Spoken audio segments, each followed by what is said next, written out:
د محرم یا شروع ده په دې کې یو دی 10 محرم چې هغې ته یوم عاشوره ویلی شي. په دې ورځ باندې الله تبارک وتعالی ډېر ښکلي ښکلي کارونه کړي دي.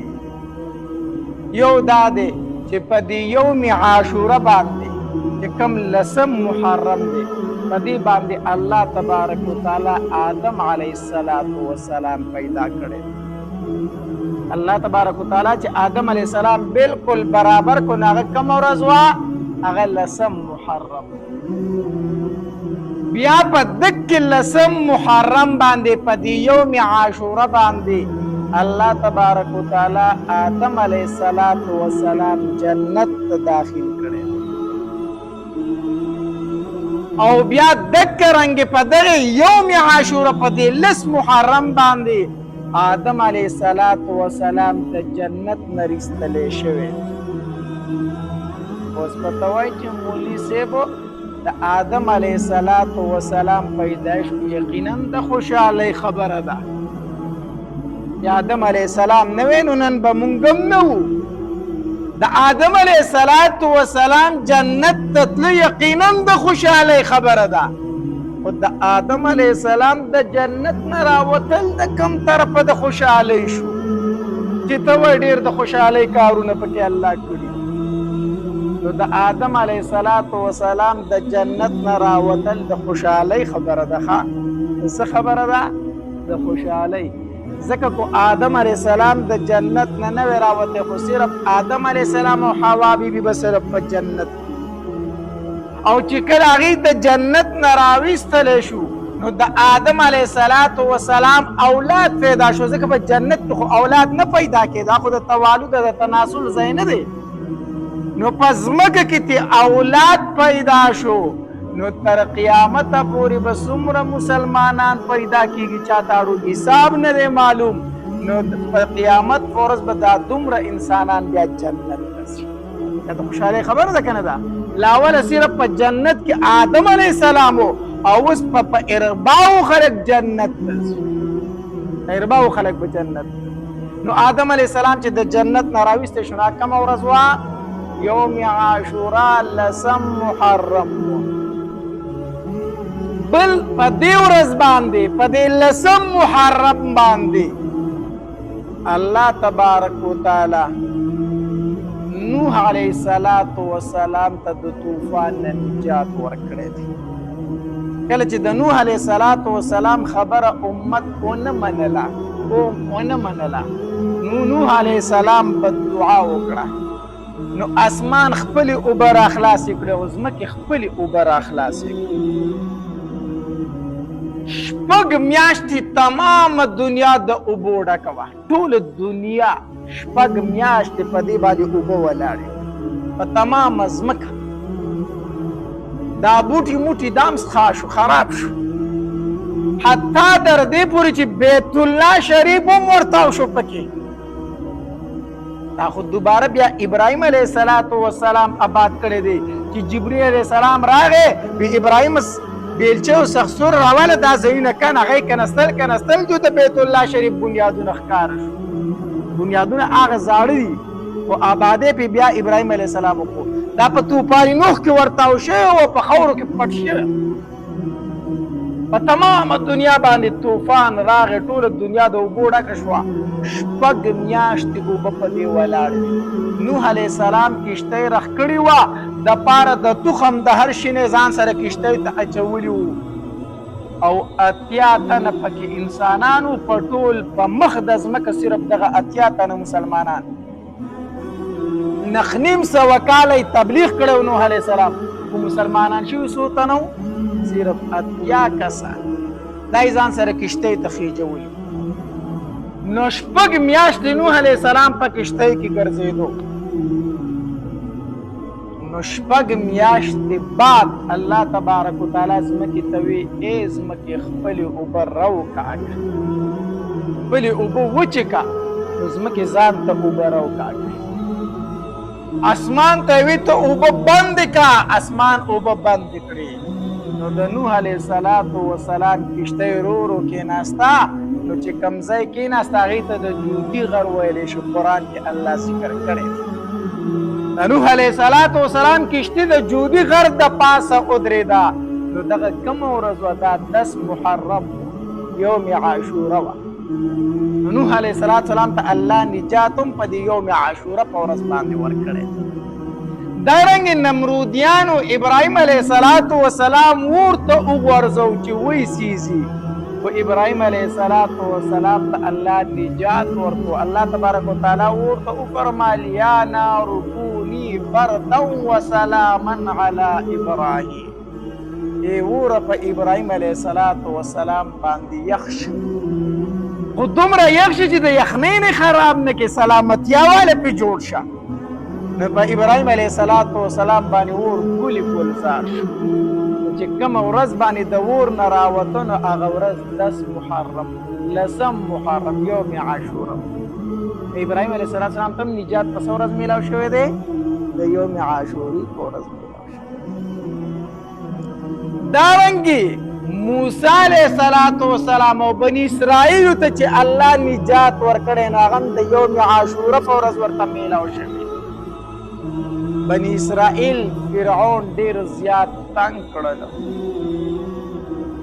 بس بني اسرائیل صلاح وکړه چې مصر پریدو زو خو زورور د خپل غلامان یې جوړ کړي د ده نه به څنګه وځو بانه یې وکړله وی موږ واده له ځو چېرته ځو واده له نو او د پاره د دې چې د دوی را باندې باور راشي یقین راشي کالي مالي تیم را واغستل ځکه قبطیان خو مالدار خلک و بني اسرائیل غریبانان نوکرانو نو خلک چې اکثر دا زنانه چې چا کره واده له ځینې وایي خورې دا میل دې راکړه چې واچو بیا راشم در مې درته کړم داسې کوي که نه کوي نو غریبانان اکثر د مالدارو نه کالي راځي نو بني اسرائیلو کالي د قبطیان نه راواغستې وي چې یقین را باندې وکړي چې او رښتیا واده له ځي نو د شپې ووتل نو تله نو فرعون ته پته ولګېده وی هغه خو د سیل مې وتي دي خو دا سیل مې وتي دي دا خو یې مونږ داسې پرېښودو نو چې دوی رانه لاړو دا بېګارونه به راله څوک کوي دا خو زمونږ نوکران خلک نو دا بېګارونه به څوک کوي وی اله ځئ پسې نیسئ نو خپل پوجونه یې پسې ورپسې کړو نو تلو موسی علیه السلام ورسره دی نو مخې ته دریاب راغی بني اسرائیل ورته وی مخې ته دریاب دی او شاته فرعون دی د هغه لښکر دي اوس پسې کېږي مونږ خو ګیر شو قرآن د هغې ذکر کړی دی موسی علیه السلام ورته وفرمایل وی زما سره زما رب شته دی زما سره زما رب الله تبارک وتعالی ورته وفرمایل موسی د امسا په دې دریاب باندې ووخه نو چې امسا یې دریاب له راواچوله نو په دریاب کې 12 لارې جوړې شوې ځکه بني اسرائیل 12 خاندان و ځکه چې د یعقوب علیه السلام څو زامن و 12 زامن و که یو پکې یوسف علیه السلام یو پکې بنیامین و هیر در نه دي سوره یوسف کې موږ ویلي و که نه نو د یوسف علیه السلام 12 زامن و د هر زوی نه ځان نه خاندان رخ شوی نو بني اسرائیل 12 خاندان و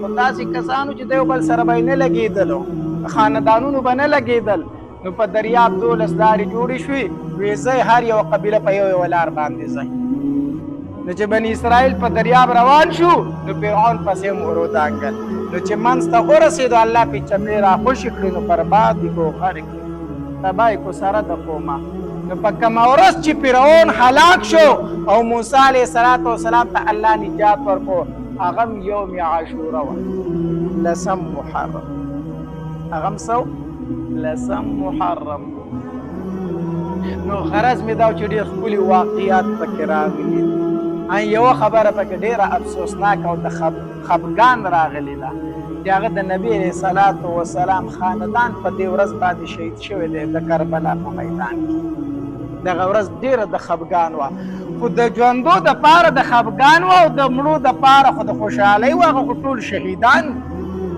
هغه ټول شهیدان شو حسین رضی الله تعالی عنہ سره د خپل خاندان په دې 10 محرم باندې شهید شوی په یوم عاشوره په ورځ نو دغه ورځ دغه خبره پکې ډېره د درد او د خفګان ده د هغې دپاره خو د خوشحالۍ ده جنتونو ته لاړو خوشحالو له لاړو خاندان ته غم پاتې شو ځکه ډېر ښکلي ښکلي خلک پرې شهیدان شو دغه یو ورځ پکې دغه یو واقعه پکې د خفګان راغلی ده. نو چې کله نبی علیه الصلاة والسلام مدینې منورې ته هجرت وکړو نو یهودو په دې ورځ باندې روژه نیولې وه، دې 10 محرم باندې. نو نبی علیه الصلاة والسلام ته تپوس کوي تاسو دا روژه په دې ورځ باندې ولې نیسئ؟ نو دې باندې موږ دا روژه ځکه نیسو چې په دې ورځ باندې الله تبارک وتعالی موسی علیه الصلاة والسلام ته نجات ورکړی د فرعون. نو موږ په طور شکرانه په دې ورځ باندې روژه نیسو چې زموږ پیغمبر ته په دې ورځ باندې نجات میلاو شوی دی. نو نبی علیه الصلاة والسلام وفرمایل وی د موسی علیه الصلاة والسلام په نجات باندې موږ له زیاته خوشحالي ستاسو نه پکار ده. پکار ده چې موږ هم شکرانه روژه ونیسو، موږ له پې زیاته خوشحالي ستاسو نه پکار ده. نو نبی علیه السلام صحابه کرامو ته وفرمایل چې تاسو هم په دې 10 محرم باندې څه ونیسئ؟ روژه ونیسئ. خو بیا را روان کال نبی علیه الصلاة والسلام وفرمایل وی را روان کال لکو الله مال ژوند راکو کنه نو زه به 2 روژې نیسم. یهود خو صرف 10 محرم نیسي کنه، یوه روژه نیسي. وی موږ به 2 نیسو، هم به د موسی علیه الصلاة والسلام په نجات باندې شکرانه ادا کو او هم به د یهودو خلاف وکړو، ځکه یهود چې دي دوی یوه روژه نیسي او موږ به 2 نیسو. نو 2 روژې نیول دا مستحب طریقه ده، یا 9 محرم او 10 محرم، یا 10 محرم او 11 محرم. روژې به څو نیسئ؟ 2 به نیسئ. یوه روژه نیول مکروه دي چې صرف 10 محرم ونیسي، ځکه دا د یهودو سره مشابهت. نو 2 روژې به نیسي، ډېر زیات ثواب لري. حدیث مبارک کې راځي نبی علیه الصلاة والسلام فرمایي الله تبارک وتعالی په د 2 کالو ګناهونه معاف کړي. د 2 کالو ګناهونه په دې روژه باندې الله تبارک وتعالی معاف کړي، د تیر شوي یو کال او د را روان یو کال. خو د ګناهونو نه صغیره ګناهونه مراد دي، واړه ګناهونه، ځکه غټ ګناهونه بغیر د توبې نه معاف کړي. او یوازې د عاشورې د ورځې د روژې فضیلت نه دی په دې میاشت کې، دا ټوله میاشت د محرم دا ټوله میاشت د دې روژې فضیلت لري، ثواب لري. یو سړي نه 10 محرم فوت شو پکار خدا دی چې ونیسي، نو په دې میاشت کې د 80 روژې ونیسي، ډېر زیات ثواب لري. ځکه حدیث مبارک کې راځي نبی علیه الصلاة والسلام فرمایي وی د رمضان المبارک د روژو نه وروستو بهترینې روژې چې دی هغه د محرم د میاشتې روژې، غوره روژې د محرم د میاشتې. بلکې یو روایت کې راځي وی د محرم د میاشتې یوه روژه دومره ثواب لري لکه په 80 ورځو کې چې 30 روژې ونیسي، 30 نفلي روژې ونیسي. نو د یوم عاشوري د روژې ډېر زیات فضیلت دی. پکار دا ده چې خامخا ونیسئ. خو څو روژې به نیسئ؟ 2 روژې ونیسئ، 9 محرم 10 محرم. او که په 9 محرم چا نه ونیولې نو 10 محرم او 11 محرم دا 2 روژې دي ونیسي، ډېر زیات ثواب لري، د 2 کالو د روژو ثواب لري. او د دې نه علاوه اسیم په دې میاشت کې روژې نیول زیات ثواب لري. د دې میاشتې د هرې ورځې روژه دومره ثواب لري لکه په عام ورځو کې چې ته 100 روژې ونیسې، 30 روژې ونیسې، دومره زیات ثواب لري. دا ځخرته بیانات اوریدلو لپاره زموږ یوټیوب چینل واجد اسلامیک سټوډیو سبسکرایب کړئ. په دې به تاسو ته ان شاء الله ولغزیز خسته واقعګانې او بیانات ملاويږي. او د غنټې د نشان در سره کلیک کړئ، تاسو ته آینده نوې ویډیوګانې مخې ته راځي. او د خپلو ملګرو سره لازم د ثواب په نیت باندې شریکه کړئ او په کمنټ کې ماشاءالله سبحان الله لازم ولیکئ. ډېر مننه، والسلام.